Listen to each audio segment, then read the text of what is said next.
And it is a good morning. Christ is risen. I really appreciate that music ministry, and Angela tricked you. A bunch of you thought that you were skipping out on Easter choir, and you're in it. So we're going to take a look this morning at that passage of Scripture that the kids read for us. But before we begin, let's just bow our hearts in prayer. Heavenly Father, we thank you that you so loved the world that you gave your only begotten Son, Jesus, that whosoever believeth in him should not perish, but have everlasting life. Lord, we thank you for your willingness to come and take our place and die a death that was meant for us. Lord, we thank you that because of who you are, in your sinless state, Almighty God, you overcame the power of sin, you overcame the power of death, you rose triumphantly from the grave, and you offer us your eternal life, that we might truly live with you, both now and forevermore. And Lord, that is what we celebrate this morning, and we ask that you would enable us to understand your word, that you would cause us to rejoice about your word. And Lord, we pray that your word would come alive in our hearts. And I ask these things in the name of Jesus. Amen. So, what is the big deal about this day that the world calls Easter? Ahora, ¿qué es? Let's look at the passage of Scripture that the kids read for us, but I'm going to begin by setting ¿Qué es lo que significa la Pascua? Immediately following the crucifixion of Hoy vamos a ver algo del a contexto couple of days ago. But look at que Matthew guió a la 27, traducción, a la crucifixión de Cristo. 57 and 58. Now when evening had come, there came a rich man from Arimathea named Joseph, who himself... Vamos a ver Mateo 27 del 57 al 58. This man went to Pilate and asked for the body of Jesus, and then Pilate commanded the body to be given to him. So Jesus has been crucified on the cross.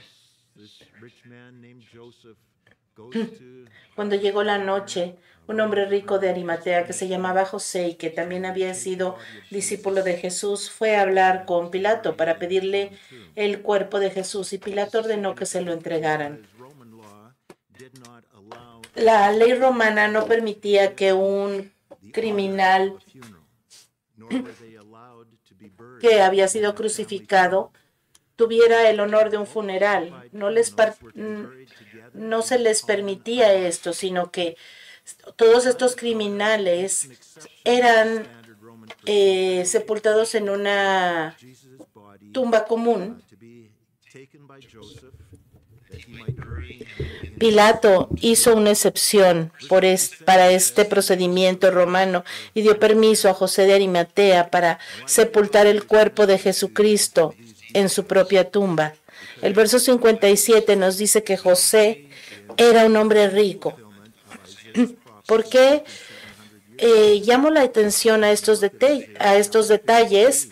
Porque todo sucedió exactamente y literalmente como la profecía había dicho 700 años antes. Vamos por favor a Isaías capítulo 53, verso 9.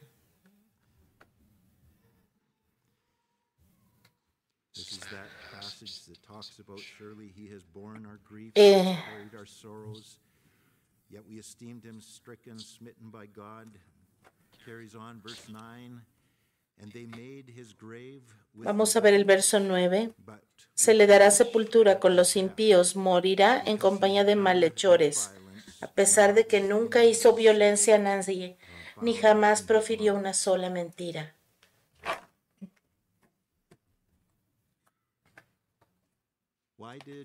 ¿Por qué es que Pilato hizo una excepción para que Jesucristo fuera sepultado en la tumba de este hombre rico?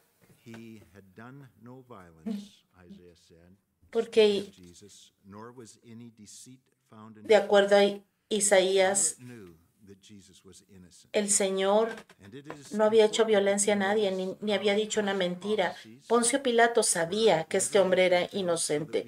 Él sabía que Jesucristo Bible prophecy regarding era the days in which we inocente. are living, they also should be expected to be fulfilled quite literally. Lo que and sí we find sabemos that they are. exactamente es que la profecía se cumplió exactamente como When decía. Joseph had taken the body En Mateo 27, 59, 60 dice que cuando José tomó el cuerpo, lo envolvió en una sábana limpia y lo puso en un sepulcro nuevo que había sido cavada en una peña. Después de hacer rodar una piedra en la entrada del sepulcro, se fue. Esta piedra era lo suficientemente grande para cubrir la entrada de la tumba. Eso significa que se había necesitado varios hombres para empujar esta piedra. Estaba designado así para que no robaran las cosas que a veces ponían en las tumbas o los animales sacaran el cuerpo de la tumba. En este caso, vamos a ver cómo también esta piedra iba a servir al propósito para que nadie se robara el cuerpo de Jesucristo. Mateo 27, del 61 al 63, dice que María Magdalena estaba ahí con la otra María sentada a la entrada del sepulcro. Al día siguiente, que era el día después de la preparación, los principales sacerdotes y los fariseos se reunieron ante Pilato y le dijeron: Señor, nos acordamos que cuando aún vivía aquel engañador dijo: después de 3 días resucitaré. Jesucristo había hablado varias veces acerca de su muerte y de su resurrección. Vamos a Mateo capítulo 12, verso 38 al 40. Jesucristo está hablando a sus enemigos en este momento. Entonces algunos de los escribas y de los fariseos le dijeron: Maestro, deseamos ver una señal tuya. Ellos vieron muchas señales, pero siempre lo rechazaban. Jesús les dijo: la generación mala y adúltera demanda señal, pero no tendrán más señal que la del profeta Jonás. Porque así como Jonás estuvo 3 días y 3 noches en el vientre del gran pez, así también el Hijo del Hombre estará 3 días y 3 noches en el corazón de la tierra.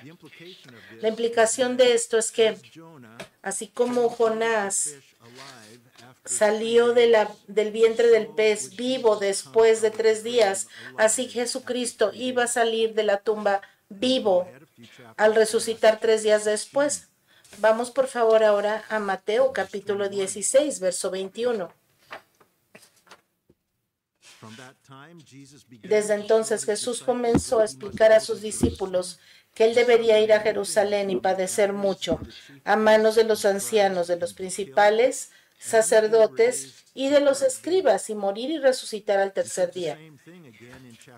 Él dijo lo mismo en Mateo 17, 22 al 23.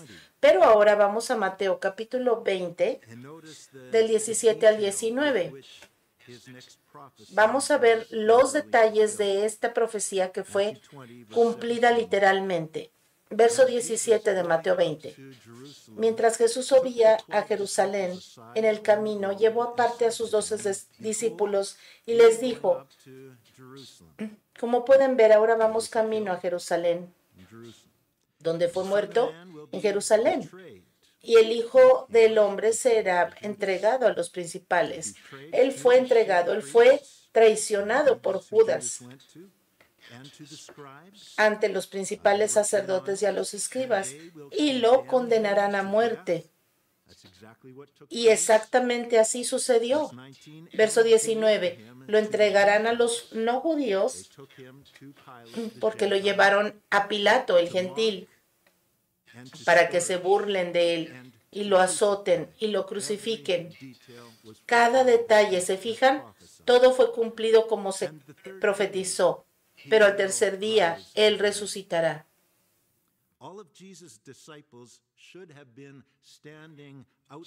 Todos los discípulos deberían haber estado parados afuera de la tumba al tercer día, esperando la resurrección de su maestro.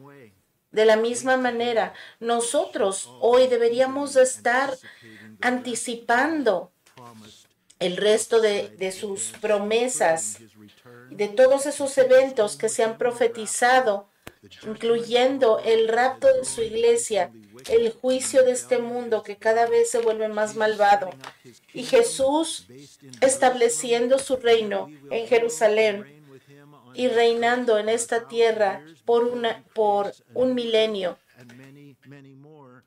y muchas otras cosas que el Señor ha prometido. Tenemos que esperar por estas cosas. Mateo 28, Mateo 27, 63.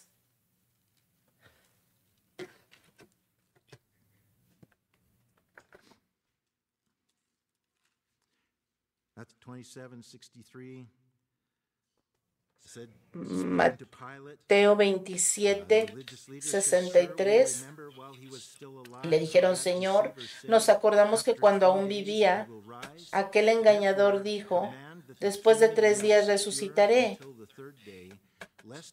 Por lo tanto, manda asegurar el sepulcro hasta el tercer día. No sea que sus discípulos vayan de noche y se lleven el cuerpo y luego digan al pueblo: resucitó de entre los muertos.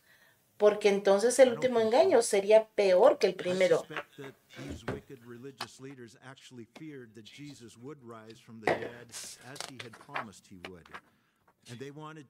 Yo creo que estos líderes religiosos malvados temían que Jesús sí resucitara de entre los muertos como había prometido, y ellos querían asegurarse de que nadie pudiera dejarlo salir de la tumba cuando él reviviera. Ellos sabían que algo iba a suceder. El primer engaño al que se refieren es que Jesús decía que él era el Mesías, el Hijo de Dios. Y el segundo engaño sería que él había dicho que iba a resucitar de entre los muertos, lo cual probaría que exactamente él era quien decía ser. No hay mayor prueba de la validez de las enseñanzas de Jesús y de su identidad como Hijo de Dios que el hecho que sí resucitó de entre los muertos. Esa es la mayor evidencia que nosotros tenemos para creer que Cristo es quien dijo ser. Es verdad, podemos confiar en esto. Jesucristo venció a la muerte. Verso 65, Pilato dijo: ahí tienen.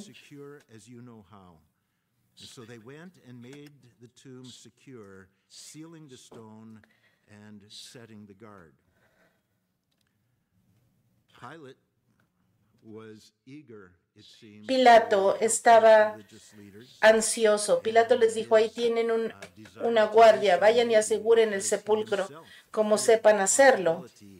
Pilato estaba motivado para ayudar.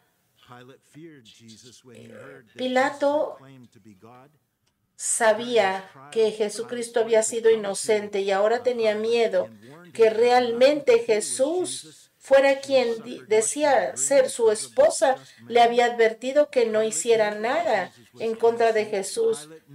Pilato sabía que Jesús era inocente y que había sido sentenciado a la muerte de forma incorrecta. Así que él quería asegurarse que Jesucristo no saliera de la tumba. Un sello romano estaba asegurando la entrada de la tumba para que nadie lo moviera, para que nadie rompiera ese sello, porque si no sería severamente castigado por la ley romana.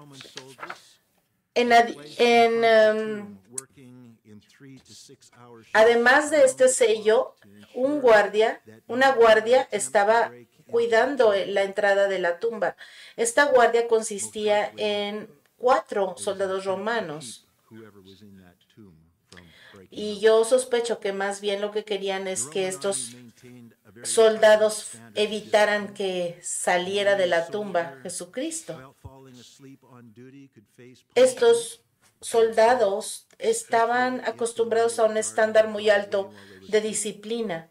Nadie podía quedarse dormido durante la guardia, porque si sucedía algo como esto, el castigo de la muerte era seguro, especialmente si la persona a la que estaban resguardando se les escapaba. Por eso, estos soldados romanos Nobody even tried. era imposible que se atrevieran a dormirse mientras estaban de guardia. 28, verse 1. Now after the Sabbath, as the El first plan day of the week began to dawn, this is de resurrection Dios, Sunday morning. el plan de los enemigos de Dios 2000 years funcionó. ago, about this time of year, Vamos a we ver celebrate qué Mary Magdalene and the other ¿qué están Mary planeando? came to see Mateo the tomb. 28 del 1 al 2 dice, cuando pasó el día de reposo, al amanecer del primer día de la semana, María Magdalena y la otra María fueron a visitar el sepulcro. De pronto hubo un gran terremoto, porque un ángel del Señor descendió del cielo, removió la piedra y se sentó sobre ella. Imagínense lo que sucedió aquí. Vamos a pensar lo que dice la Biblia. ¿Se acuerdan cuando Jesús murió en la cruz?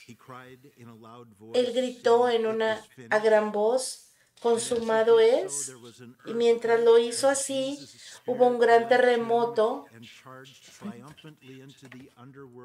y así el Señor Jesucristo, su Espíritu, bajó al centro de la tierra para declarar su grandeza, su triunfo, su victoria en la tumba.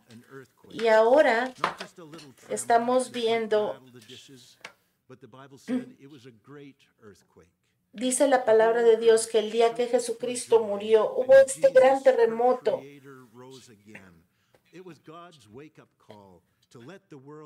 Y ahora el Señor estaba resucitando de la muerte como Él prometió. Verso 3. Su aspecto era el de un relámpago y sus vestidos eran blancos como la nieve. Imagínense esto. Sus vestidos eran blancos como la nieve.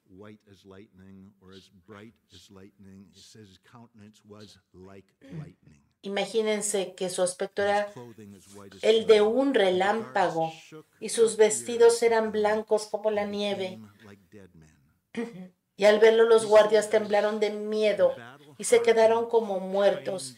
Estos guardias que habían muy probablemente peleado en batallas difíciles, estaban entrenados para matar.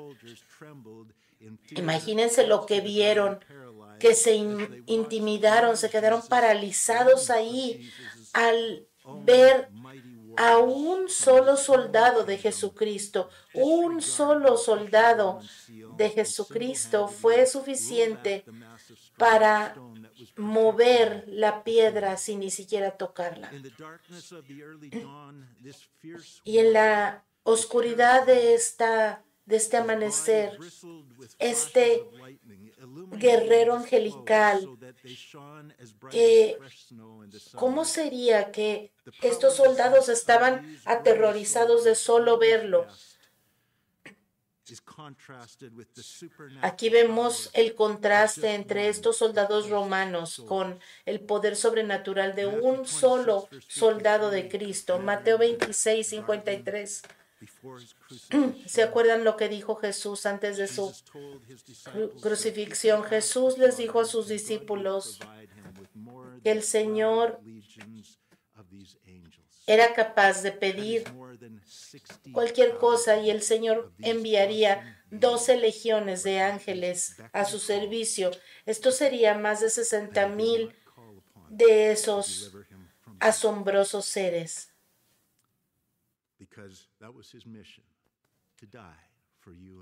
Pero no lo hizo, porque su misión era morir por nosotros.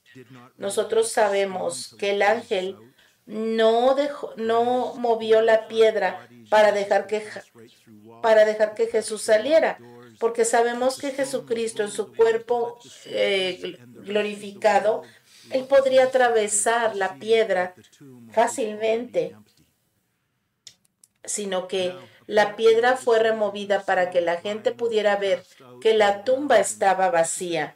Y aparentemente, cuando los soldados estaban allí, ellos se desmayaron de la impresión. Las mujeres estaban allí. Y yo pienso que al ángel le dio mucho gusto darles ese tremendo susto a los soldados.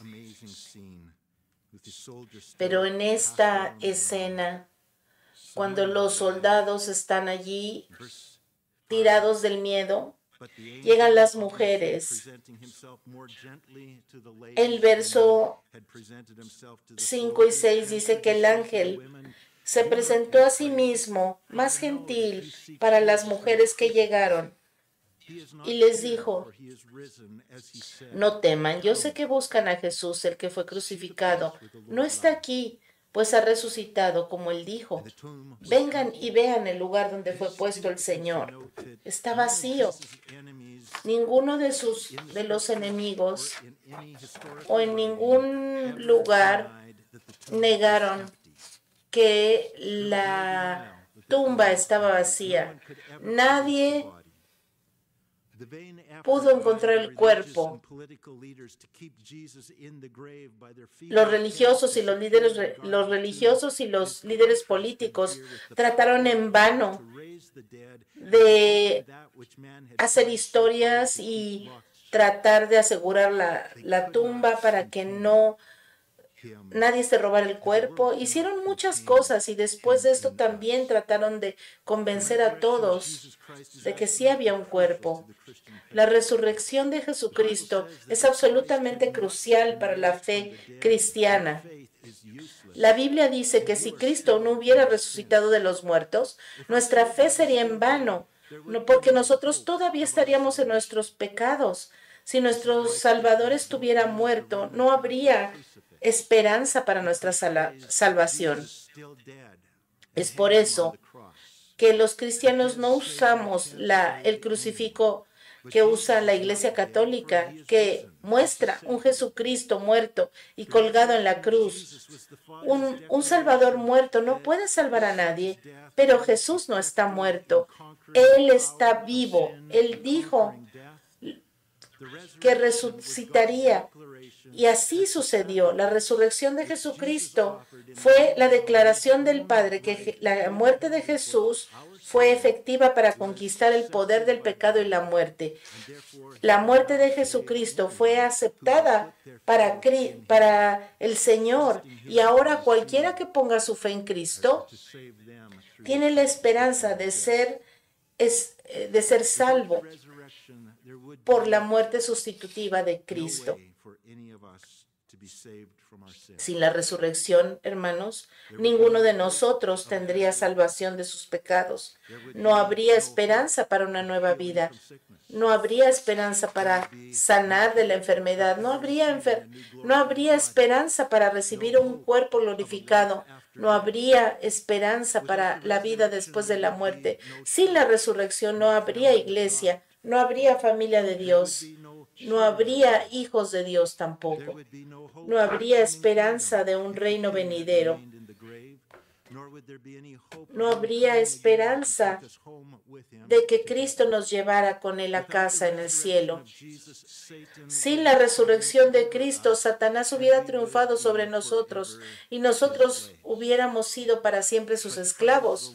Pero bendito sea Dios, que Él sí resucitó de la muerte. Él está vivo para siempre. Y por eso, hermanos, nosotros tenemos la esperanza que nos ofrece el Evangelio, todas las promesas de Dios que nos ha hecho.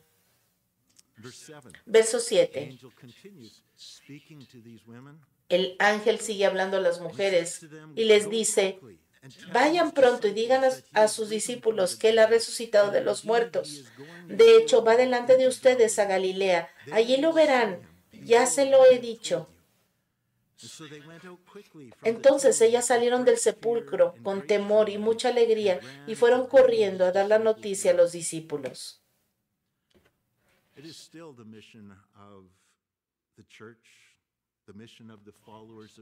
Esta es todavía la misión de la iglesia, de los discípulos de Cristo. Vayan y anuncien que Cristo ya no está muerto. El enemigo trata de detener la misión para prevenir, así como trato de prevenir la resurrección.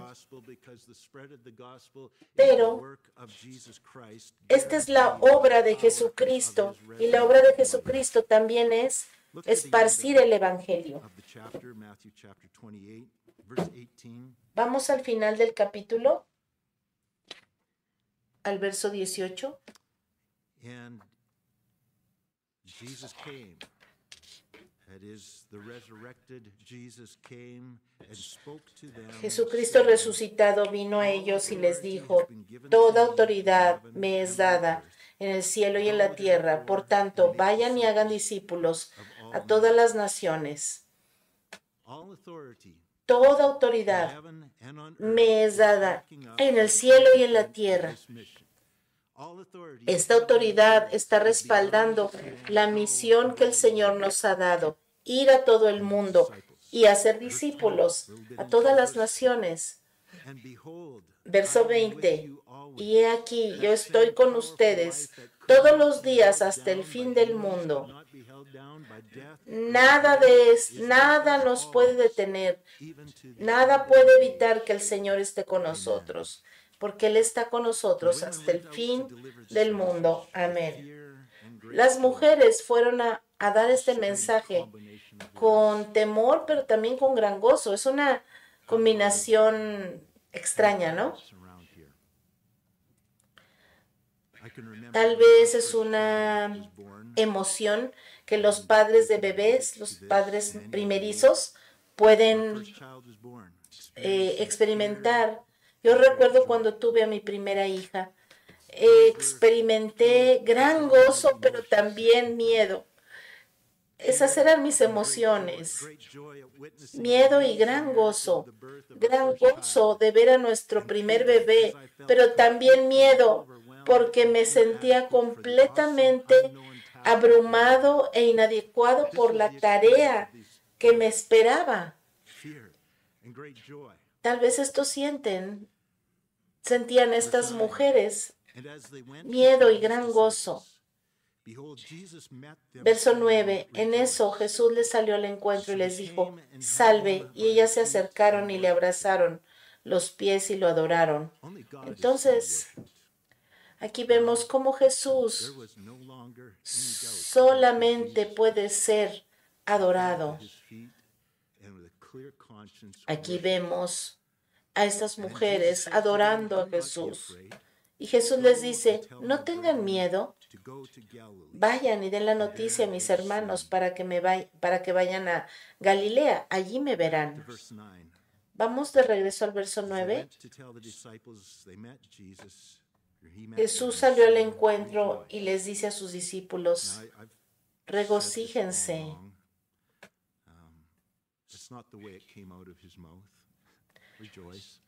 Pero no fue así la manera como regocíjense. No. La primera palabra que Jesús le salió de su boca fue regocíjense. Porque fue un gozo y fue un saludo alegre. Tal vez, imagínense como con risa en sus labios. Regocíjense. El trabajo, la obra en la cruz está completado. La batalla ha sido ganada. Regocíjense. La barrera que nos separaba de Dios ha sido removida. Ahora el novio ha rescatado a su novia a su prometida y ya no hay nada que pueda separarla del amor de su amado. Estas fueron las primeras palabras de nuestro Salvador después de que resucitó. Regocíjense. El gozo del Señor es nuestra fortaleza. Y hoy todavía es una de las más grandes pruebas de la resurrección de Cristo. Los testimonios personales de aquellos que han puesto su fe en Cristo y han experimentado esa vida resucitada, transformada en sus vidas, ese gozo. Muchísimos millones de personas que desde la resurrección de Cristo han puesto sus vidas y han puesto su fe en Cristo, han recibido esta experiencia transformadora de una vida nueva en Cristo. Jesús está vivo. La Biblia lo declara. Nuestra propia experiencia afirma que Cristo, de hecho, vive en nosotros. Es por eso que nosotros hemos empezado esta serie de testimonios para que creyente tras creyente declaren el testimonio y la evidencia en sus vidas que Cristo vive, porque cuando ellos invitan a Cristo en su vida, son cambiados, son transformados. Jesús está vivo y Él vive en nosotros. La cristiandad es una persona que vive dentro de nosotros. Jesús no vino para darnos una religión, Él vino para darnos una vida abundante. Yo los invito esta mañana para que tengan su propio encuentro personal con la vida resucitada de Cristo. Confiesen a Dios que el pecado les está robando de experimentar esta vida nueva con Cristo. Y pídanle a Jesús que les dé una nueva vida. Díganle a Cristo que quieren esa vida resucitada, que viva dentro de ustedes. Si lo hacen así, con sinceridad en su corazón, ustedes van a poder descubrir por propia experiencia que Cristo está vivo. Y porque Él vive, ustedes también pueden vivir y pueden vivir para siempre. Padre Celestial, te damos gracias por estas verdades gloriosas. Estas verdades de que viniste a llevar nuestro pecado y que tú cumpliste la misión y resucitaste triunfante de la muerte, declarando, consumado es, y ahora nosotros podemos regocijarnos en la obra de Cristo en la cruz. Señor, gracias, porque ahora lo único que nos queda es rendirnos a ti y recibir de ti lo que tú hiciste en la cruz por tu resurrección. Señor, tú hiciste la obra y nosotros recibimos el beneficio. Gracias, Señor. Te alabamos y te damos gracias por lo que has hecho por nosotros. Señor, te pedimos, Señor, que nos libres de aquellas cosas que nos detienen de confiar en ti. Esas cosas que evitan que nosotros nos rindamos completamente a ti. Quítalas del camino, Señor. Y te pido por aquellos en este lugar que nunca han experimentado el poder y que nunca han visto la evidencia de que tú vives, Señor. Ayúdalos a ver, ayúdalos a descubrir que ellos también pueden nacer de nuevo en ti, Señor. En el nombre de Jesús. Amén.